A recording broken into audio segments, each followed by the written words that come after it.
Hey y'all, it's Erica from The Broken Spine. Welcome back to my channel, and if this is your first time here, thank you for stopping by. I am here with another Vlogmas slash Bookmas video, and for this one I decided to do a book tag, and it is called the 54321 book tag. I don't know who created it. I looked and I could not find the creator. So if you know who created it, let me know in the comments and I'll be sure to tag them in it. So we're not going to dilly-dally.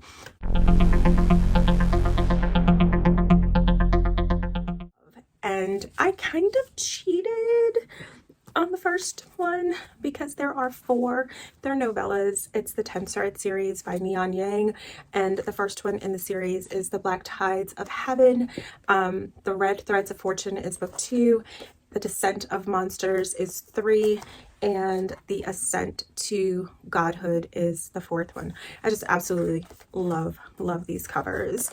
So this is about, and I'm not going to get into all of it because I don't want to give things away, but this is about Akeya and Makoya, and they're twins and they have powers, and one of the twins is a prophet, and her mother uses that ability to find out what's going on within the kingdom that she rules, and things happen. So what I really liked about this story is that it's an LGBT QIA plus fantasy novella series, and all of the children, when they are born, they're born non-binary, and then they decide later on whether or not they want to become male or female, or they want to stay non-binary, and then they go through a ceremony for that transition. But I really, outside of that, I really enjoyed Neon Yang's writing and their descriptions. The way that they described things was just like, was very vivid, and I could actually picture and feel and see the things, and I really liked that. So if you have an opportunity to pick this up, I definitely recommend that you do that. The next book that I have is, and this is How to Stay Alive. I've mentioned this before. It is by Shingai Injiri Kagunda, and this little novella is just packed with a lot. It deals with generational trauma, death of a loved one, suicide. If you could go back in time and change things to prevent things from happening, this one kind of hit me, not kind of, this one hit me in the feels. I checked it out from the library and I read it, and I immediately went out and bought a copy. But the premise of this is that Nyokabi, I think that's how you pronounce it. Her brother, not a spoiler, her brother commits suicide, and she has an eccentric aunt, and the aunt gives Nyokabi a potion, and this potion takes her back in time to when her brother was still alive, and she is trying to change the events of what happened, like trying to make people understand and to stop him from doing what he's going to do.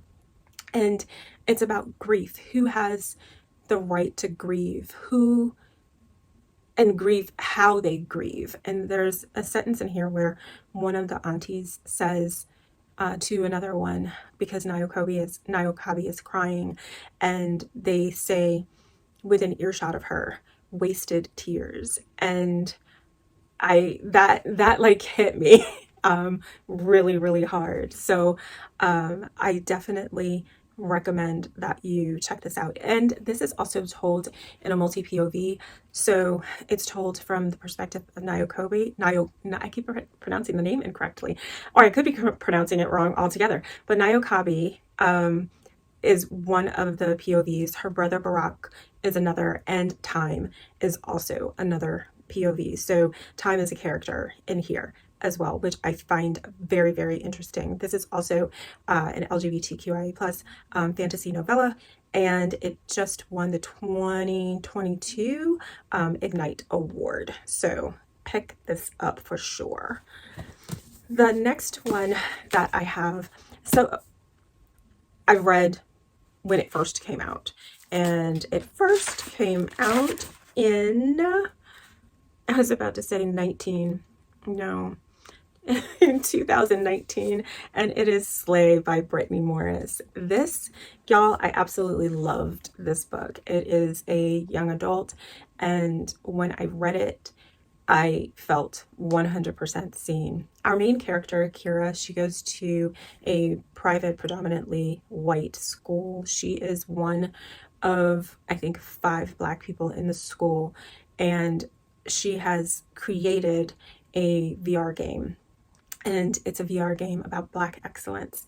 And you have to have a code in order to be let in.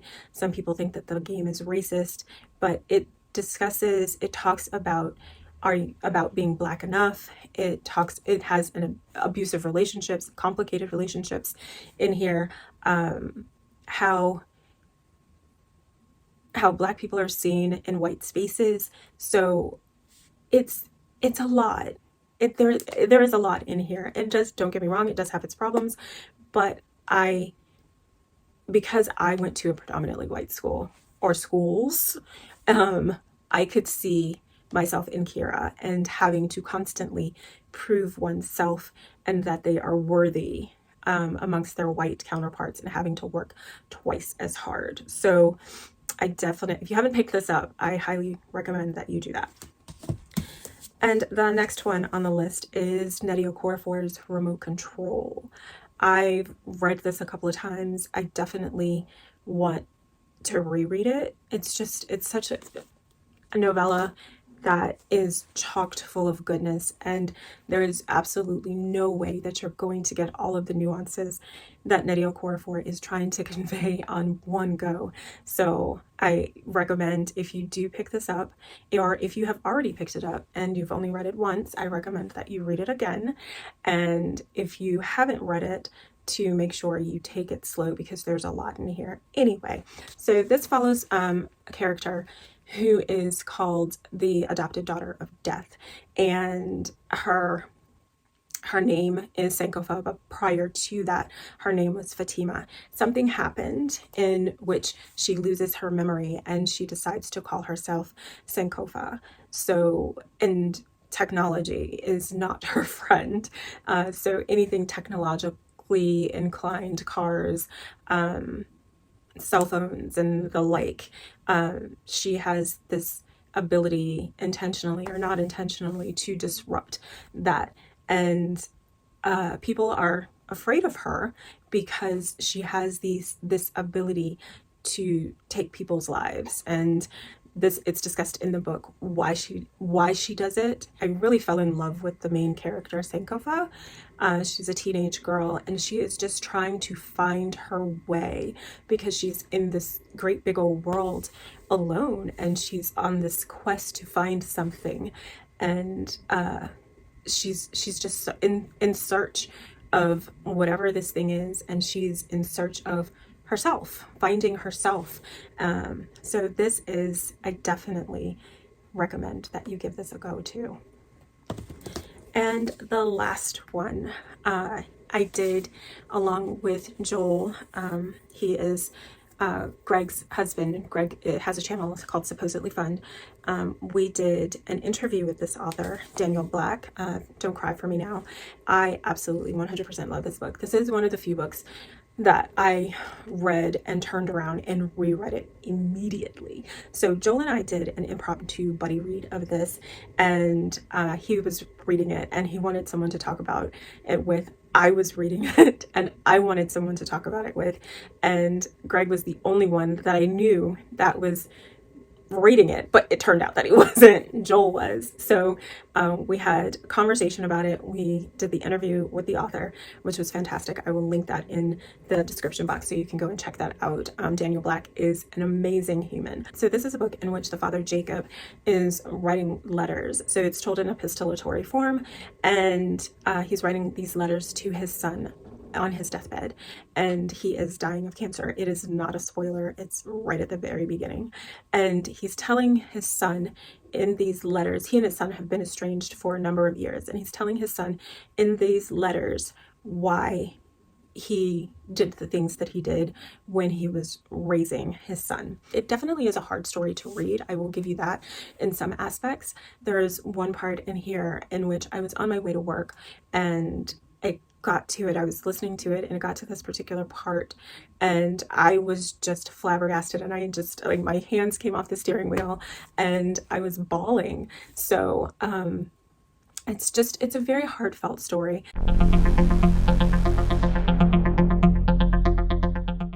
These authors 100% can take my money. They can have access to my bank account. It's okay.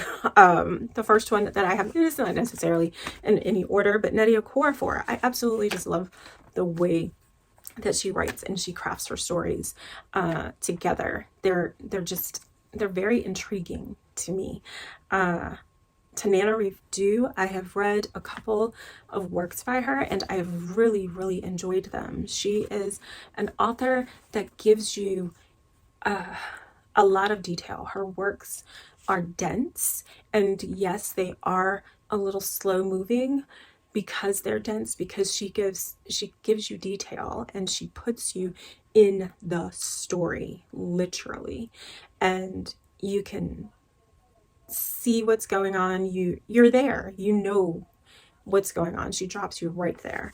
Ya Gyasi, I have read both her works, Homegoing and Transcendent Kingdom, and have thoroughly enjoyed them both. When I read Homegoing, I was like, is this really a debut? It didn't read like a debut. So I was really blown away by that. And she did her research. I love the way that she writes as well. And the last one is R.F. Kuang.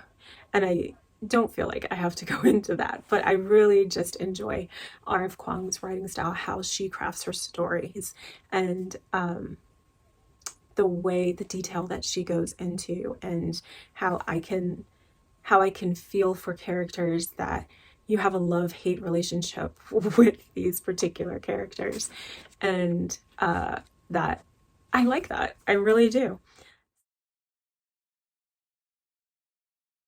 And again, I did a little bit of a cheat, so I combined some genres. So I have historical fiction, and then I have thriller, mystery, and horror. They kind of go together, right? And then I have science fiction, fantasy. Now I know that's more than three, but that's what I've got because it actually covers a good portion of the genres. So I primarily read in bed, but now going into work, because I take the train, I do tend to read on the train as well. So I read in bed and on the train.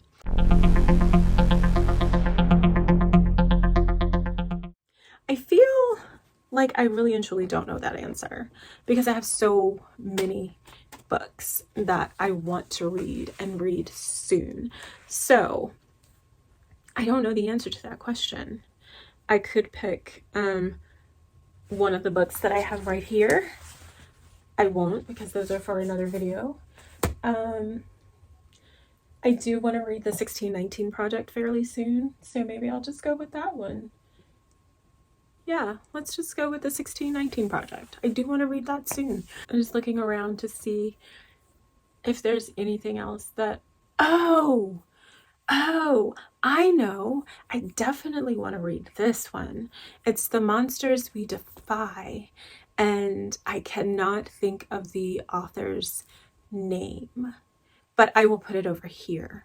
So that's the one that I want to read sooner rather than later. So yeah, so all right, Now, this has gone on way too long, so we are going to draw this to a close.